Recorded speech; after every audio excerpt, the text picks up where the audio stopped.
Hello out there, YouTube, internet, etc. This year I don't really have a good excuse for why this video is so late, but here it is, the games that I played in 2012.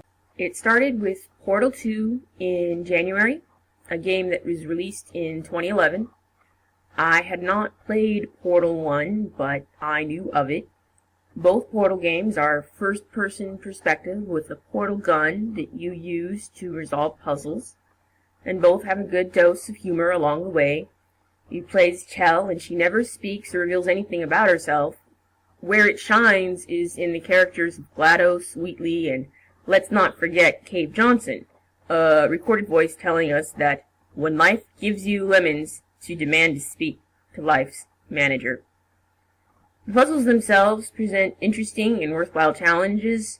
I probably looked up some help, but tried to minimize it. Presumably in February, based off my blog posts, I played Portal 1 as well.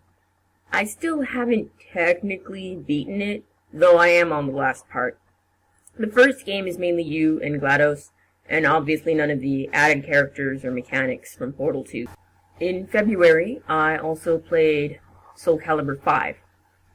Having previously been disappointed with Calibur IV, I mainly played it, like many other games in 2012, because I had easy access thanks to my husband. Due to past experience, I limit my hype and expectations when it comes to video games, and this was no exception. I like to explore the single-player options in fighting games, despite them being competitive, since that is where I tend to find the characters that I like. However, SC5's story mode was horrible. Many know of my criticisms for the Tekken 6 story mode, and SC5 surprisingly went the route of somehow taking that concept that was already bad and making it worse.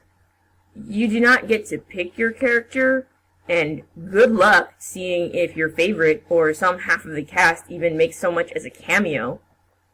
Too much focus on two new characters, again.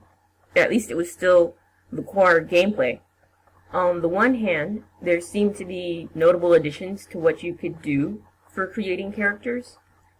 Yet on the other, even with black feather wings and DLC Jin clothing, you still cannot make Jin or Devil Jin because of no similar hair option. Oh, and how about removing Hallam and Zoslamel while giving us two versions of the two characters already clogging up the story mode? Yeah, that sucked. There is some fun to be had with this game, but all these other things were glaringly bad and annoying. February also saw the release of the Jak HD Collection. Now, I'm not as vocal about my fondness for Jak 2 and Jak 3 as, say, Tekken 5, but they are among my favorite games. I was very happy and actually kind of excited enough that I bought it day one, which I tend not to do anymore. I had never bothered playing the first Jak game, but hey, trophies, that gives me an excuse. It was alright, but I still like 2 and 3 better. It's my own fault, but some of my enjoyment was dampened a little with trying to platinum all 3 games, especially Jak 2. Jak 2 is hard.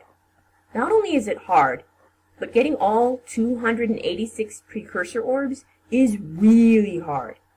So hard, in fact, that I used a glitch, especially once I realized that I had never gotten 286 before. I had only ever reached the 200 necessary for earning hero mode. And then for Jak 3, somehow, somewhere, under a bridge in the court, I had missed 1 orb, and started up a new game just to help me track where I had missed it. All that aside, they looked great. Jak 3, especially during a sequence where you glide in the sky, and they played great too. In April or May, I picked up Street Fighter X Tekken. This game's release fascinated me because it was almost kind of scandalous, the things that Capcom tried to pull with DLC and placing 12 blocked characters on the disc and pre-order gems that would have an advantageous impact on competitive play online, as far as I read. Regardless, I find it dumb and wrong to encourage paying to cheat in a competitive game. Anyway, I didn't buy it for any of that, but because it had Jin, one of my favorite characters ever, and my most hated character ever was happily locked away, so I never had to see his ugly face either. I got my Jin cutscene, and I think Asuka Lily as well, but didn't really find the rest of the game compelling enough to keep going. With no gallery and a general lack of favorite characters, I stopped there. Around April, I finally got with the times and bought a smartphone. It was around this time that Draw Something was the popular game, so I checked it out. A bit of a fad now looking back, but I had good fun with strangers and friends alike. I am not sure which month I started, but my blog posts for FF13-2 start in June. This game was so annoying. I still played it and made the most of it. I found some enjoyment through enhancing my monsters, making an especially strong behemoth. But still, I wrote when I started that it was the worst Final Fantasy I had played, and that opinion has not changed. Improvements were made over FF13, such as not being as linear and being able to change a party leader, but other things were taken away. Sarah and Noel are okay, but hardly favorites, and the party member options were very limited given that it was those two and a monster. A guest might appear, but not for long, and with little to no control. Worst of all was the ending.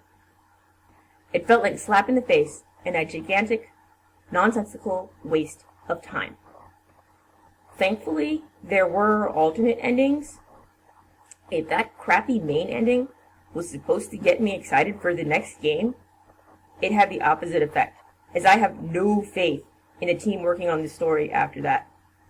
Tekken 6 is still the game that makes me the most angry so far as a number of factors go, but FF13-2 is probably the angriest I've been at an ending. In September, Tekken Tag Tournament 2 was released. After Tekken 6, my future fandom with the series was questionable, and as others would ask me if I were hyped for Tag 2, my answer would always be no. One person, in fact, seemed particularly bothered by such a response, but something to understand about me in Tekken is that even supposing Tekken 6 had not sucked, my being hyped for Tag 2 would be a stretch, because it isn't canon, and presumably any type of cutscenes of interest would be either short and or of little relevance. So far as Jin was concerned, that was completely true. I went ahead and spoiled his endings and decided the game could wait, as that was more or less my make or break for a purchase. Well, my hubby picked it up of his own accord, so I played it in later September all the same. When asked if I liked it, I say I do with hesitance.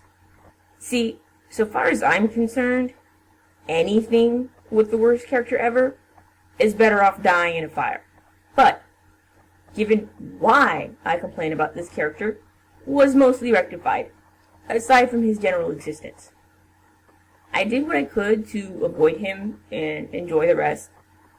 It's certainly better than Tekken 6, but I regard Tekken 6 as a steaming pile of crap, meaning the bar isn't very high. All the same, there is no scenario campaign, which was my biggest issue with T6. Not a whole lot to rave about regarding Jin's scenes, given the best ending with him in it was, in my opinion, Hwarang's, not either of Jin's endings. My favorite options for Elisa's customizations were taken away, and nothing all that good replaced them. In December, I had an itch to play something. But what? I didn't know. I have no shortage of options thanks to my husband. At first, I settled for a small free game he had picked up through PlayStation Plus called Rock of Ages.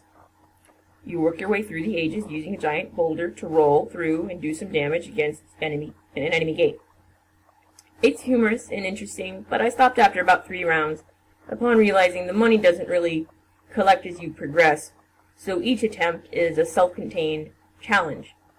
Maybe I'll go back, maybe I won't, but I haven't yet. Finally, I decided to try something very different for me. Mass Effect. I don't like shooters, either first person or third person, but I do like certain characters and had observed some of interest when my husband played Mass Effect 2 and Mass Effect 3. Given that, now that I can start from the beginning on the PS3, I have done exactly that. It hasn't really changed my opinion on shooting, but I found it interesting and addictive for other reasons.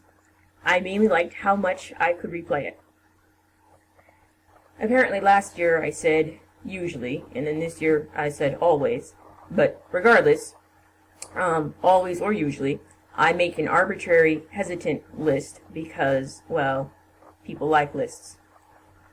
Forever subject to change upon further reflection, here's what I came up with as of the time I wrote my blog post regarding my gaming in 2012. Number 10, Final Fantasy XIII 2. Number 9, Rock of Ages. Number 8, Street Fighter Cross Tekken. Number 7, Draw Something. Number 6, Soul Calibur V. Number 5, Tekken Tag Tournament 2. Number 4, Portal. Number 3, Jak HD Collection. Number 2, Mass Effect. Number 1, Portal 2. Thanks for listening. Next year, I don't know if I'll be making one of these videos. And the reason why is because I'm pregnant. And I'm due at the end of June. And so I'm guessing that this baby will be taking up a lot of my time. So I may not have the time to do these types of videos in the future. I don't know, we'll see. But I also wanted to share the news with those of you who cared to know. And again, thanks for listening and taking the time to watch and or view my videos. Thank you.